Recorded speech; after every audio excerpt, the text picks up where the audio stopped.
اللہ کے ولیوں کی بارگاہوں میں کوئی جھک رہا ہے تو ان کے جھکنے کو سجدہ یا رکوع کا نام فوراً نہیں دے دینا چاہیے. ان سے پوچھئے پہلے کہ وہ جھکنے والا کیوں جھک رہا ہے. اگر وہ معبودان باطلہ کی طرح جھک رہا ہے، جیسے کہ ہم اس لیے جھک رہے ہیں کہ اللہ تک ہمارے کو مطلب یہ معبود چھوٹے معبود ہیں اور وہ بڑے معبود ہیں، تو معبود سمجھ کر جھک رہا ہے تب شرک کا فتویٰ ہوگا. لیکن معبود نہیں. وہ ان سے خود پوچھئے کہاں گئے تھے تو یوسفین. یہ نہیں بولتے چھوٹے معبود کے پاس گیا تھا، یہ نہیں بولتے ہیں. کہاں گئے تھے تو مدینۃ النبی گئے تھے، یہ نہیں بولتے چھوٹے معبود کے پاس گیا.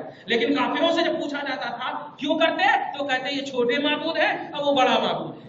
یہ فرق محسوس کیجئے گا. اب آئے تھے وہ کچھ لوگ ایسے ہیں جو اللہ کو چھوڑ کر کے ایسے شرکا بنا لیے ہیں یحبونہم کہ ان سے محبت اس طرح کرتے جیسے اللہ سے محبت. لیکن اے مومنو تمہاری شان دیکھو، والذین آمنوا اشد حبا للہ. کیا کہ لیکن جو خالص ایمان کامل پر فائز رہتے ہیں وہ اللہ ہی سے محبت کرتے ہیں. بس اس میں چھوٹا اور بڑے کا پہلو ہی نہیں، اللہ ہی سے بہت زیادہ محبت کرتے ہیں.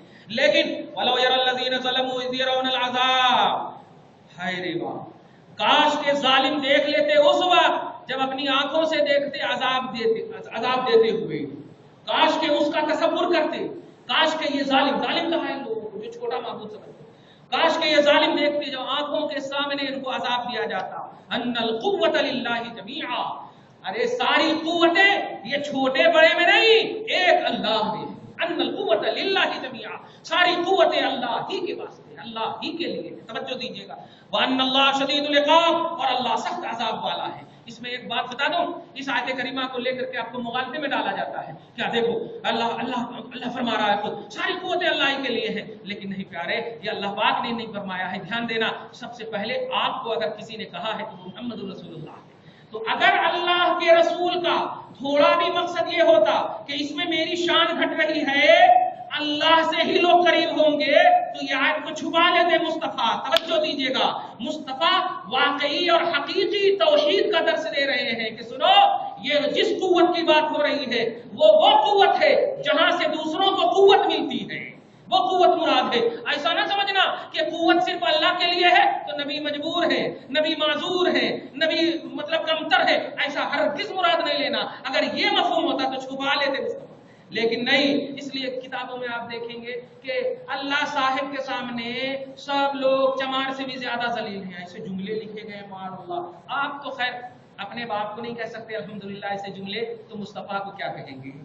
الحمدللہ رب العالمین. اس لیے اللہ پاک باقوت ہے اور اللہ کی عطا سے آپ کو اور کامل الایمان مومنوں کو اللہ پاک قوت عطا فرماتا ہے.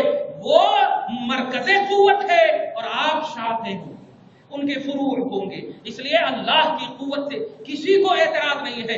انبیاء رسول آپ جہاں کہیں بھی دیکھیں، جہاں بھی قوت اور مدد کا مسئلہ یا پہلو آئے تو وہ عطا کا پہلو ہوتا ہے. تو یہ آیت کریمہ میں دو بات خاص قابل غور ہے. ایک من دون اللہ، جس سے مراد اردو میں کہیں بھی کتاب میں آپ دیکھیے گا غیر اللہ اگر مانا ہو تو سمجھ جائیے گا فضلے ہیں تفسیر کرنے والے اور ترجمہ کرنے والے. اور اگر اللہ کو چھوڑ کر یہ ترجمہ ہے تب سمجھیے کہ نہیں، یہ بہترین ترجمہ ہے.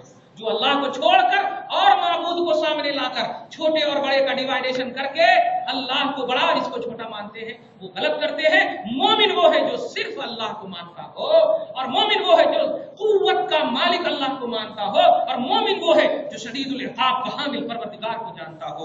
اللہ تعالیٰ آپ کو ہم سب کو اسی سوچ اور اسی تصور میں زندہ